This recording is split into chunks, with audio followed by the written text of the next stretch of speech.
ভালোবেসে ২০০৮ সালে চুপিসারে বিয়ে করেছিলেন জনপ্রিয় চিত্রনায়ক শাকিব খান ও চিত্রনায়িকা অপু বিশ্বাস। বিয়ের পর যেই খবর আড়াল করে রেখেছেন তারা, যা প্রকাশ্যে আসে ২০১৭ সালে। ওই বছরের ১০ই এপ্রিল কুলে সন্তান নিয়ে একটি বেসরকারি টেলিভিশনে উপস্থিত হয়ে শাকিবের সঙ্গে নিজের গোপনে বিয়ে ও সন্তানের খবর জানান অপু বিশ্বাস। এরপর একে অপরের প্রতি নানা অভিযোগ তীরে ছুঁড়ে বিচ্ছেদের পথে বেছে নেন তারা।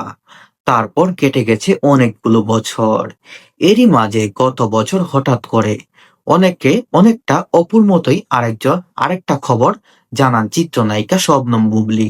ওই বছরের ২৭শে সেপ্টেম্বর ফেসবুকে নিজের বেবি বাম্পের ছবি প্রকাশ করে বুবলী। এরপর ৩০ সেপ্টেম্বর বুবলী জানান তার সন্তানের বাবা শাকিব খান।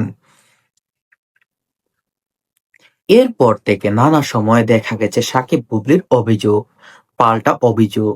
এরই মাঝে সাকিবের কাছাকাছি আসেন তার সাবেক স্ত্রী অপু বিশ্বাস, যা সামাজিক যোগাযোগ মাধ্যমে ও সংবাদ মাধ্যমে নানা পরিলক্ষিত হয়েছে। সাকিব-বুবলীর এই দূরত্বের মাঝে সম্প্রতি ব্যাপকভাবে গুঞ্জন বেড়েছে, আবারও এক হচ্ছেন অপু বিশ্বাস এবং শাকিব খান। ওই গুঞ্জনের মাঝেই মঙ্গলবার একটি টেলিভিশন অনুষ্ঠানে হাজির হয়েছেন চিত্রনায়িকা অপু বিশ্বাস, যেখানে তার ব্যক্তি জীবনে ঘটে যাওয়া নানা প্রশ্নের উত্তর দিয়েছেন তিনি।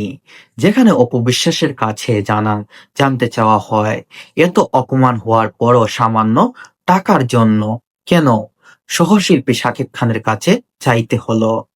প্রশ্নগুলোর উত্তরে অপু বিশ্বাস বলেন, এ বিষয়ে সবার মতামতের উত্তর দেওয়ার যোগ্যতা আমার নেই। তবে এটুকুই বলতে পারি, প্রত্যেকটা মানুষের স্বাধীনতা আছে। বেলা শেষে নায়িকা হওয়ার পরও আমি একজন মানুষ, একজন অপু বিশ্বাস। আমারও নিজের ভালো-মন্দ চাহিদা আছে। যারা ভাবেন, মন্তব্য করেন, তাদের আমার বাধা দেওয়ার কিছুই নেই।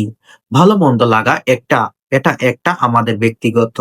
এই বিষয়ে আমি কথা বলতে চাই না এবং অনেকেই শেয়ার করতে আমার কোনো পার্সোনাল কোনো কিছু শেয়ার করতে চাই না। সম্পর্কের জোড়া লাগাতে যে গুঞ্জন শোনা যাচ্ছে, এটা কি সত্যি? প্রশ্নের উত্তরে অপু বিশ্বাস বলেন, এটি আমার একান্তই ব্যক্তিগত বিষয়। আমি মনে করি ব্যক্তিগত জীবন থেকে কাজের জায়গাটা দর্শকদের